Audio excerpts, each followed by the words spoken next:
নমস্কার, hello everyone. আশা করছি সবাই ভালো আছো। আজকের মিনি ব্লগে শেয়ার করছি শেওড়াফুলি থেকে নয়ডার বাড়িতে যাওয়ার জার্নিটা।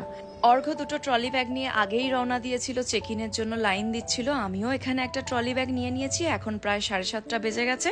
আমাদের স্পাইস জেট ফ্লাইট বুক করা হয়েছিল, যেটা রাত্রি 9টার সময়। অ্যাকচুয়ালি 5টার সময় ছিল, টাইমটা চেঞ্জ করে হঠাৎ রাত্রি 9টা করে দেয়। কিন্তু রাত 10টা বেজে গেছে ফ্লাইট ছাড়তে, সেই জন্য স্পাইস জেটে আর কখনো বুক করবো না এটা ভেবে নিয়েছি। বেজে গেছে প্রায় রাত 1টা। পৌঁছে গেলাম দিল্লি এয়ারপোর্টে।